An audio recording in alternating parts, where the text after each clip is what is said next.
top teams are sitting within a couple games of each other as we continue the race towards playoffs. We see Contracts leading the charge as Golden Guardians head to the stage. Tough task for them today as they'll face off against Doublelift and the rest of Team Liquid in our first game of the day. Hello, everyone, and welcome to the LCS Countdown, where we will test our league knowledge against the OG Stats Master. And then Crumbs and Mark will give us their top lane rankings until the timer reaches 0 and we jump into Champion Select. A reminder, though, if you're in the Detroit area, make sure you don't miss your chance to see the pros up close. Tickets for Summer Finals, presented by Rocket Mortgage, are on sale. So reserve your seat at the Little Caesars Arena on Saturday, August 24th and Sunday, August 25th. We're excited to announce as well, for the first time, Riot is partnering with State Farm to host the State Farm Cosplay Contest, where 5 talented cosplayers will be selected and flown out to experience Finals weekend in Detroit. Cosplayers will compete for the grand prize, a round-trip ticket to the 2019 World Championship Finals for them and one friend, as well as a sweet cash prize of $5,000. Learn more at riot.com/finalscosplay. Now, though, let's check in on how the teams are progressing on the road to finals, brought to you by Rocket Mortgage. Currently, it's a crowded field with Team Liquid sitting alone in first place. TSM and CLG are splitting third with Golden Guardians, Clutch Gaming, and 100 Thieves, all within one game of each other as they hover around that all-important 6th seed. Today, though, I want to frame the conversation around what some of these teams sitting on the bubble need to do to shore up their gameplay in the final 2 weeks of the regular split. Let's start with Optic. I think for me, when I look at Optic, they're a team that have a lot of strong points and some weak points. I think Dokla is someone that can really shore things up just a little bit more. We're doing a top lane tier list, don't want to give it away, but when I was digging into the stats, I was actually impressed with some of Dokla's numbers, and it speaks to the fact that he can play at a high level, and we saw that yesterday on that Aatrox performance. Had some really great plays, and I think the thing he struggles with more so is consistency. When he looks bad, he looks really bad, and when he looks good, he looks really good. And so getting him to be more consistent to help the team out will go a long way towards removing one of those problems that the team often has. I will say it's pretty easy for a lot of the teams right now to look good against Echo Fox, but in particular, I think Dokla is the kind of player that reminds me of Wiggly in spring. I think that Wiggly in spring is not the Wiggly that is now in summer. It's a lot of confidence, a lot of does the team trust him and allow him to play to his maximum potential. And I think that if he is given a little bit more leeway and maybe a little bit of extra push of confidence, I think he will shore up a lot of the weaknesses, because we hear from outspoken members of Optic that they think Dokla is really good. So I think that if the team trusts in him a little bit more, we're going to see those good We've results. seen some improvement, but we're looking for consistency out of him. It'll aid the rest of the team in working towards whatever it is they have planned strategically. Next up, Golden Guardians. Let's talk about Froggen in the mid lane. Yeah, so Froggen is pretty much the star of Golden Guardians so far, but unfortunately it hasn't translated into as many wins as you'd like to see for this team. Recently, they subbed out Deftly and Olay, even trading Deftly away to Cloud9 Academy, and they've been playing a lot around FBI and Huhi, to the point where yesterday they got a really good lead early on and were unable to close out the game. I think that if they shore up their play around the bottom lane, allow FBI and Huhi to be really aggressive, get those early snowball dragons, they're going to be able to be a much stronger team, especially if you include Froggen on these champions like Twisted Fate, doing a little bit more work towards roaming in the bottom lane and helping them out. They already have some crazy jungle participation there, but if they can actually close out games with that, I think this is a team that is definitely in playoffs. We had some statistics around jungle proximity for the bot lane. Mark, I think you have those. Yeah, it was around 20%. So that's FBI crazy high. That is crazy high for a bot laner. The only people usually around 20% are mid laners. It's unheard of, as far as I'm aware, to have a 20% jungle proximity in the bot lane. So it does speak to how much they are trying to play through FBI and how they did get a really large lead. They just need to get a little bit about closing it out. They got to to refine that play style that they've seemed to index into. Lastly, let's talk about 100 Thieves. They've been on a surge so far here in the mid-split after a rough start with Amazing in the lineup. Yeah, but I'm really concerned about their long-term future now that people are starting to adapt to the changes ever since Ryu has come in with Fake God. And you heard in Sven's interview yesterday after C9 beat them that he said, well, they only go bot lane. So even though Licorice, our star player, is back in the lineup, I knew I never needed to go top. I'll leave him 1v1 to solo out Fake God, because I know Amazing's never going up there. So I just need to stop Amazing in the bot side. And it gets this really telegraphed play style So I do think they need to spend a little bit more time and effort on other places around the map. Even though, yes, Bang is your main carry and you want to make sure he gets ahead, it's just a little too straightforward of a game plan right now, and teams are starting to key into that. Well, we'll see if those teams can make some moves after our games today. First up on the Rift, it's Golden Guardians versus Team Liquid. And in our third match, Optic will look to solidify their playoff position when they battle TSM. Then, of course, on LCS Cooldown, Mike Young and Lorlo will join Freak and Jap to explain top lane tactics and prove who's the best Nidalee in North America. If we think back on the spring split, though, Counterlogic Gaming was not one of the teams at the forefront of many people's minds as a squad that could break into the top 3. Ahead of this week's games, though, I was able to visit the CLG training facility, and I started by asking the director of esports, Matt Nusha, what is behind this transformation?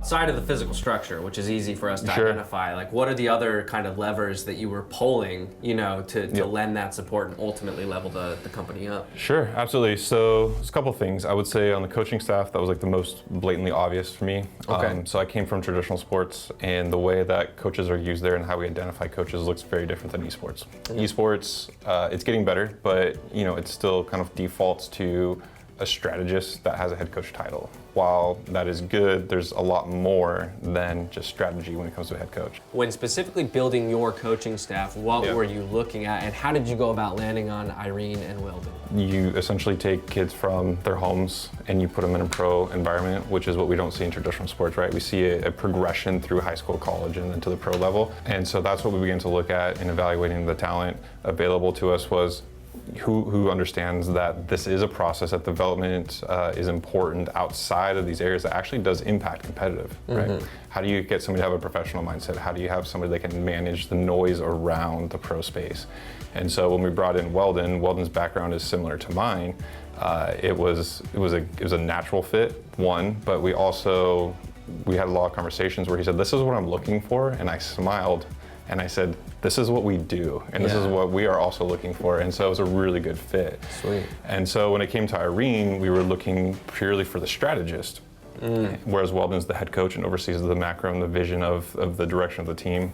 And so for Irene, we ran a lot of strategic coaches through trial periods, and we actually had them do VOD reviews with our players and getting player feedback on what did they learn, was anything learned, was anything new, was insightful, and so that way we could get a flavor of what it would be like to actually work with this person day to day. Did that go well? Well, clearly he got hired. But how well did it go? So really well. All the players came back and they essentially said that this is absolutely the guy, and that we actually learned something new.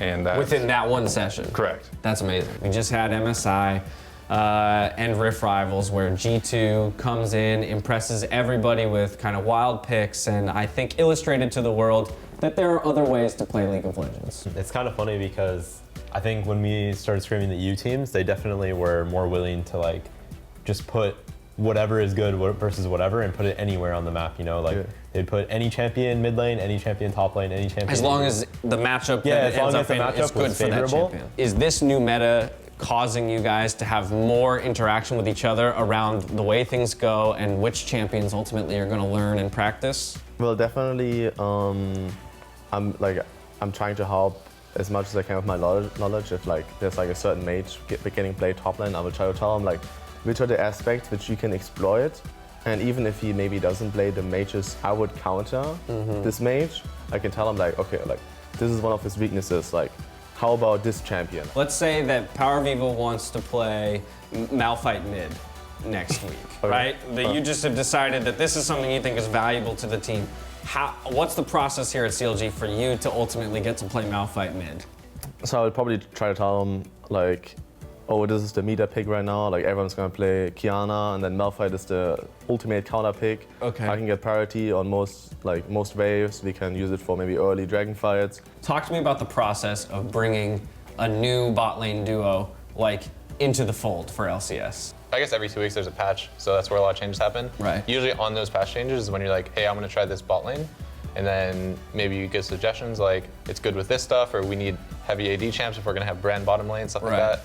And then you just kind of try it in scrims, and you figure out more and more as you play more, and then it just kind of figures itself out almost. CLG is now competitive at the top of the table. It's easiest for us to, from a results-based perspective, say, you're good now. Yep. When did you guys feel that like all of the work you'd done was actually starting to pay off and that the results would follow? So we actually did know in spring. And the reason why I can say that, and I think the biggest difference this year, is the coaching staff is so good at identifying what our problems are and communicating that to management that it makes my job a lot easier. But we're very clear on where our deficiencies are and where our strengths are. And so we knew that, and so we knew all we have to do is we solve for this, which we did, and we're gonna turn the corner. What do you think is the next big issue to tackle? I would say probably the most immediate one is probably around player injuries. So there's a couple of things we do. So we contract with a yoga instructor. So Monday mornings, guys are doing yoga. We also have a massage therapist that comes in and also addresses like their pain points. We contract physical therapists as needed. We try to do preventive management, so that way we're not only contacting them when there's an issue that's arising. That's awesome. I love to hear that. It's definitely something we gotta solve. So, Cool. way to lead the charge. All right.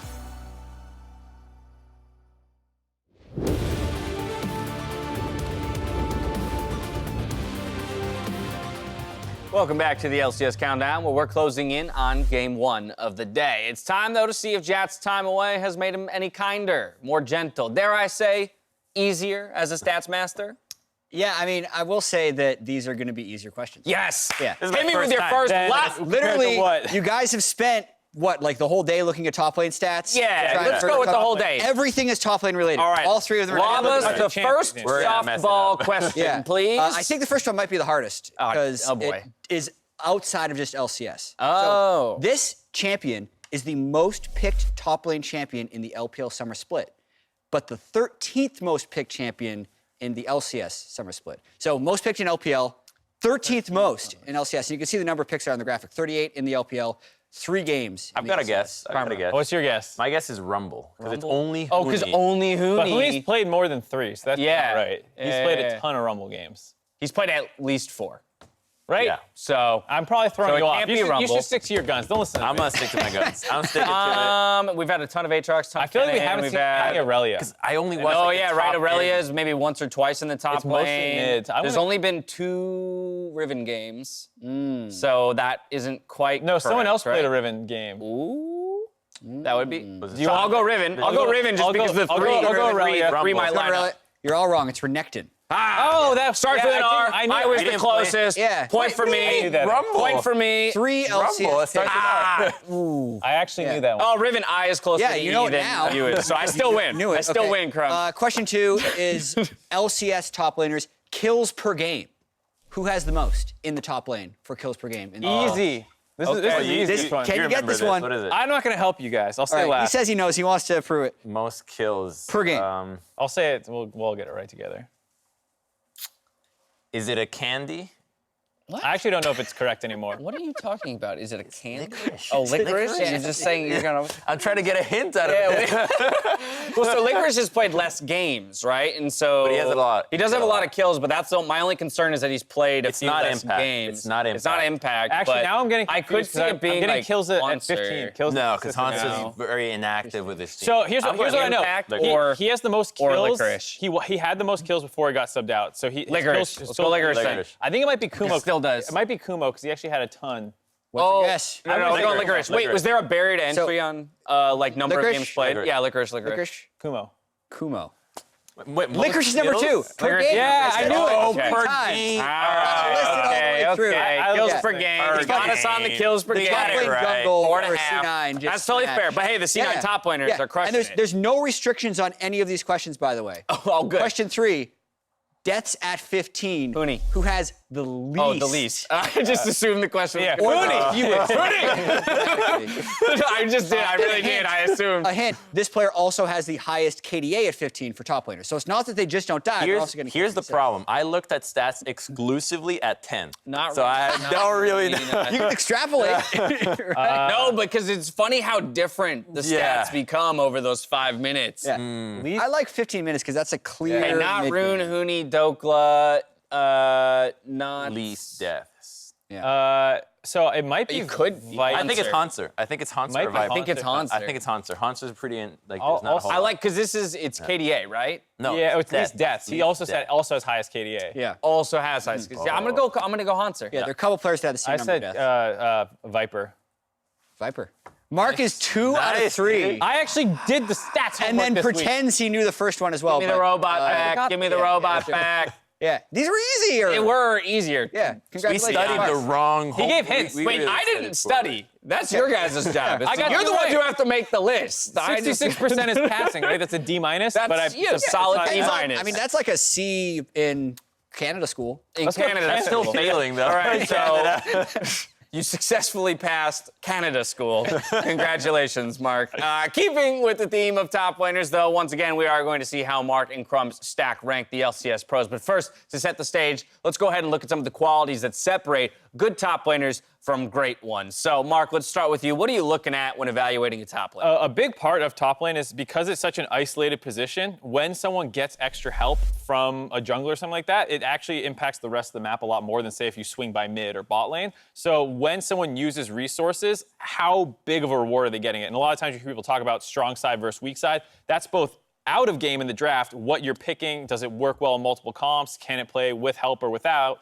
And then also in-game, how much actual jungle attention are you getting? Those are the two things I think is really important for a top laner. Okay. And you can actually use stats for that. We have jungle participation, but I like to look at a lot of the stats for the laning phase. So we're looking at gold differential, CS differential, XP differential, and then you have how many of the deaths do they get? Are they first blood? And even more so, there is an intangible element to the top lane that we are not going to be able to track, and that's the teleport usage. How well do you use your teleport? Whether do you need to use it to get back to the lane? Do you use it to affect the bottom lane, around the map? So that's one of the things that we have to look at the eye test, but for the most part, I think we have a pretty good criteria for the top lane. Jat, what about you? Yeah, I agree with most of your criteria. One thing I want to kind of re-emphasize is I think sometimes players get too much credit for playing weak side. It's definitely a skill, but I'm more willing to give credit to the person who's actually winning the game and impacting the victory. If even just looking at a solo queue game, if I know the top laner is the best player in the game, I'm going to gank for him. That doesn't make him somehow worse, right? Like we see a Right. top laner who pops off like, well, his jungler's always up there. Why do you think he's always up there? Because you can actually win with this player. So if a top laner is able to get ganked for and drive to victory, like Licorice, I would rank that very highly. Okay, fair enough. All right, we're going to take a Spoilers. quick break, so meet us back here in just a couple of minutes to see how they stack rank the pros. We'll see you soon.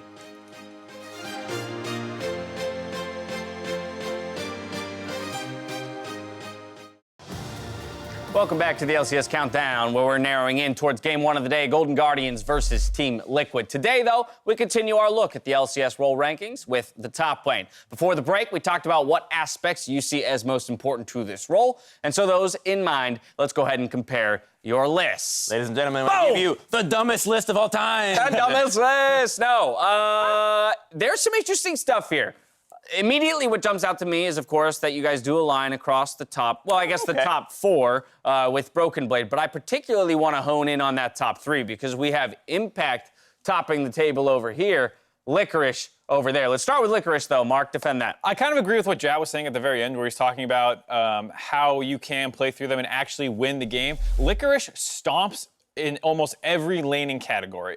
He's top 2 in all of them. He also gets the most kills. He has the highest forward percentage, some of the biggest gold differentials. He's been injured a little bit, so he hasn't quite been there in as many games as some of the other guys on this list, but dollar for dollar, pound for pound, like he does more work in the top lane. And yes, he does use a fair amount of resources in terms of draft and in-game, but he almost always delivers for what you're putting into him. I think a crazy stat for Licorice is his forward percentage. Now, if you were to divide the lane up right down the middle where the creeps meet, he has a forward percentage of over 50%, which means he's spending over half the laning phase in the other side, and that just applies so much pressure. Yeah. That means he's really putting the work in the top lane, and that's a great quality of Yet, top in the laner. face of that, That's right.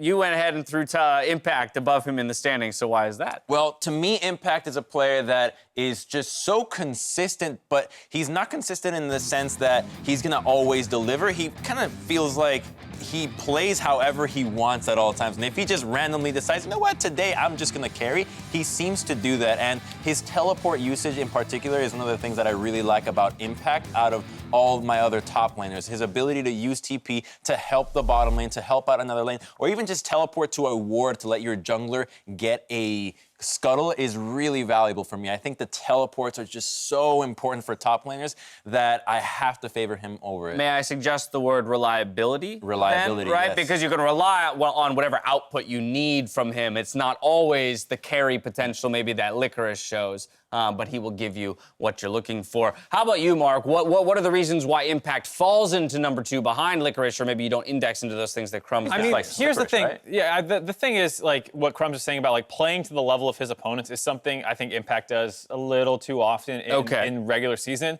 Come playoffs and international, suddenly he's so good out of nowhere, when in reality, I think it's what Crumbs is talking about, where it's about how much effort he's putting into that particular game. And so, like, in terms of Summer Split performance... He's number 2. He's number 2, but I love his performances in, playoffs and international stage. Fair enough. Then let's talk about number 3, because Hanser, you both align, top 3 here, but he's on a team that currently sits in 6, so there's a little bit of a discrepancy there. This man is the most left alone top laner we have. He really gets little to no attention, yet his laning stats are impeccable. He's always ahead in experience, gold, CS, just doing so much on his own. Unfortunately, it's not translating to as many wins as you'd like to see. So to me, the fact that he's left alone so often and still manages to succeed is a really good stat. However, if you compare it to who he's left up against, okay, maybe not so much, but it's just a matter of you got to give the guy credit for what he's doing, working with so little. Doing a lot with little. And it shines a light on the rest of them. Like, we're talking about FBI having 20% jungle proximity. That's because Hanser doesn't need any to still win his lane.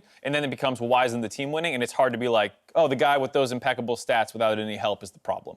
All right, fair enough. Let's move down the list. We're going to jump down to Ruin. I want to talk about him because CLG is a totally different team from where they were in spring. And to a degree, he was the major change, right, between the 2 splits. But I think a lot of times when we talk about CLG's success, we are pointing towards Wiggly. So I kind of want to get a barometer for how good Ruin actually is. He's a bit of an X factor because statistically, he's actually second in most death. It's just 1 behind Huni, which is something that you don't really want to compete for this stat. Yet he continues to work very well with the team, right? He has good synergies with Wiggly, and when it comes to team play, he works well, whether it's peeling for a Baron, whether it's making a teleport to the bottom lane and helping out Bio and Stixxay. So the team play and synergy aspect for Ruin, to me, is what aligns him in the top 5 or top 6 in Mark's ranking. And even yesterday, we were speaking to Broken Blade, and he ranks him as one of the most top-tier top laners we have in the league. Yeah, I think it's hard to put a number on. Stats are pretty pedestrian, but then you can't remember any of those deaths. It's not like, oh, he has a lot of deaths, but like, which one cost them the game? I can't really tell you. So that's why it's hard to think about how good or bad he is. So then let's talk about the deaths leader in Huni, because I do think, to your point that you just made, Mark, sometimes we do see a death from Huni and we go, that may have been game losing, but in general, oh, how far this man has fallen from where we would have ranked him a couple years ago. Well, it's not just the number of deaths, it's the other resources he's getting too. He plays Rumble and Cassio, not super common champions in the current meta. It seems to put his team out in draft to have to do weird things, which they seem down to do, but then he also picks up the most of Lyra's time. He has the most jungle proximity of any top laner playing, and he doesn't really get great results for it. So, we talk about strong side players getting results, but not, they are getting help, and then weak side players not getting help. He gets help and doesn't quite deliver, which is why he's fallen pretty far, but he still has a lot of skill and still has a fair amount of other good stats as well. I think the best example is yesterday when they were up against Team Liquid, and then Lyra sticks around in the brush, waiting to look for the gank, and then they're mistimed, so then they end up going a tower dive that gets fumbled. So that adds so much time to Lyra's time spent in the top lane, yet the result was just terrible because it didn't net you what you were looking for. So it commits so many resources, but the lack of synergy does not translate it to anything that wins you the game. Just a point of clarity, I know some people might be looking at Lorlo at the bottom of the list and say, hey, what about solo? Basically, we decided to look at current starters. Otherwise, you'd be making, 14. Right, Yeah, a 14-person list. You'd be looking at someday and trying to figure out where he goes, and we haven't necessarily seen him on the LCS stage in quite some time. So Lorlo takes the spot of solo simply because he occupies the starting position. 1 minute to go before the game starts. Let's go ahead and take a look at predictions real quick. Oh boy. And there's only one difference. Comes Yeah. from that third game of the day. Putting your crumbs. faith in Optic That's right. over TSM. That's Why right. is so that? I want to make moves to get ahead in these prediction games. First of Okay. all, I'm not trying to go even. I'm trying to win this. I like it. So, Optic yesterday just got rid of their 0-2 slump, and TSM was very sad about their loss. It was very obvious that they struggled to win against Golden Guardians. So, to me, the fact that they lost the bottom lane and then Optic did really well in the bottom lane matchup might speak to me that Arrow and Big could pop off and start snowballing through that matchup. So, I think that if Optic has the same game plan, or at least concise game plan that they had against Echo Fox yesterday, I think that this could be a win for them. What's the key for TSM? You're not Echo Fox. There you go. That's why they won't lose to There you have it, ladies and gentlemen. Right to the heart. TSM is not Echo Fox. And with that, we are going to toss it out to the Battle Arena for the first game of the day.